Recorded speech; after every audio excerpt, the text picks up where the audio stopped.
I'm pleased to indicate Monday 26 to Thursday 29 February 2024 as the precise date for MC 13. I propose that today the General Council formally agrees to elect His Excellency Dr. Thani bin Ahmed Al Zayodi, Minister of State for Foreign Trade of the United Arab Emirates, to chair the 13th session of the Ministerial Conference. The GC so agrees. WTO's 13th Ministerial Conference is scheduled to be held in Abu Dhabi in February 2024. Commerce Secretary Sunil Bartwal is busy discussing India's priorities and chalk out arguments to explain and defend New Delhi's position before the wider audience. The UAE is fully committed to working closely with all member states in ensuring the success of MC 13. It has become clear that trade policy extended far beyond the scope of trade itself. It is about shaping our common future that takes into account environment, global health, and poverty. It is our collective responsibility to contribute to predictable, rules-based and open trade and investment environment that creates prosperity for all. With general election knocking at the door, India's Narendra Modi government has started imposing export restrictions to secure domestic food supplies. However, several WTO members have criticized India for not notifying the trade body of such embargo.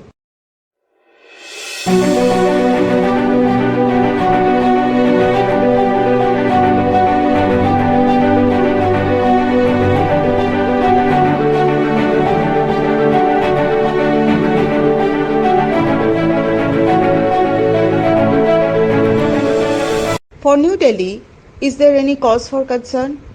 Former Commerce Secretary and India's Chief Negotiator at WTO, G.K. Pillai, told me in a telephonic conversation earlier, the world knows where India's compulsions are. Now, each country has what is called its core concerns. Okay. And everybody knows this in the WTO, we all know these are red lines which you cannot cross because politically it is not possible. So once the rest of the world knows that these things are, this is India's red line because we have hundreds of millions of farmers who are below the poverty line and are marginal existence. This is something which there can be no compromise as far as we are concerned. Prior to the Abu Dhabi Ministerial Conference in February 2024, a Vice Ministers meeting will take place in Geneva on October 23 and 24. For the first time in the trade organization's history, issues that New Delhi will raise include fisheries subsidy, reforms in WTO's dispute settlement body, moratorium on e-commerce, and most importantly, agriculture. The developed nations redesign their subsidy support to evade restrictions. Do we have an out-of-the-box solution? I asked Retired Secretary Pillai. Developed countries have cleverly redesigned their subsidy support to fit into the green box, particularly in agriculture sector. Is it possible for us to find out any out-of-the-box solution so that we can also redesign our subsidy to fit into the green box? See, the problem is there are all ways of defining what goes into the green box. Originally, when the agreement came, it became a little bit, what we call as unfair advantage to them because most of us didn't even know what was green box, blue box, and so on and so forth. And without realizing the WTO negotiations are so simple, I don't think there are more than 4 or 5 people in India who would really understand the text of the WTO. If you read the WTO agreements, you will find it so left and so vague and so this. And the negotiations in the WTO are also very, it's something which I came to know usually after some time that it's all depending on numbers. So you have to build coalitions around what your proposal is. Okay. I always give this example when I used to tell my negotiators. I said if 1 plus 1 is 2. But 1 plus 1 is 2 only if you have 50 countries behind you who say 1 plus 1 is 2. Otherwise, in the WTO, if 100 countries come and say 1 plus 1 is 3, and you say 1 plus 1 is 2, but if you are alone, then 1 plus 1 is 3 because you are other people have got 100 countries behind them.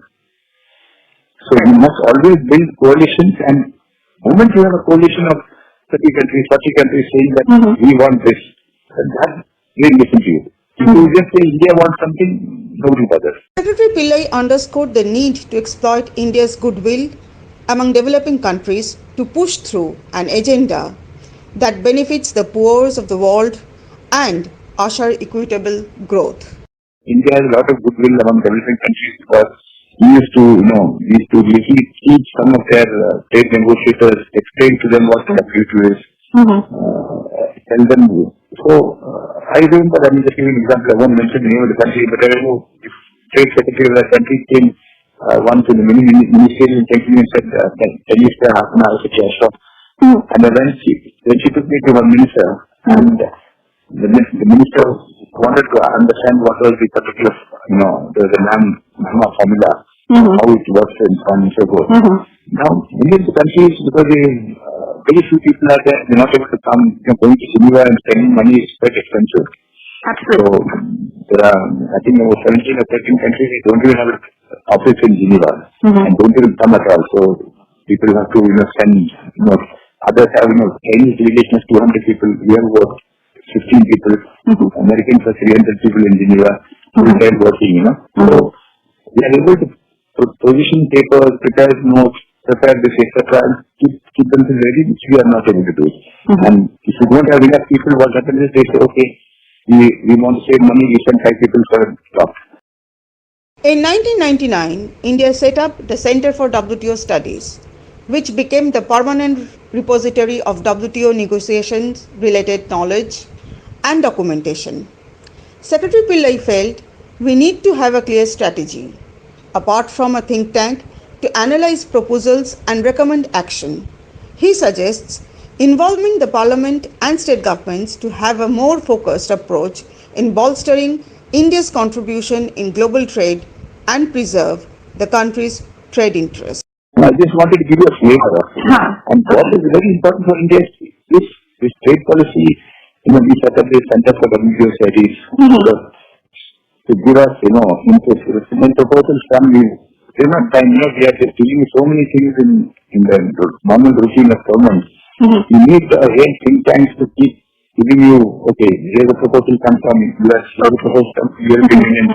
What does it mean? What's the implication, etc. So, we set up the directorate for, Center for WTO Studies, which is good because it's very important issues. But then we are not doing enough. Yeah, we are not doing enough at all. I don't think we are doing enough at all. And that is why we suffer sometimes because we must have a very clear strategy. Everybody in Parliament, you have to explain to members of Parliament, you have to explain to state governments, because state governments are also party to it in telling them the impact of, this agriculture, relax this, what is the implications of that and so on and so forth. And it requires a lot of effort and, which I think we can't bring enough.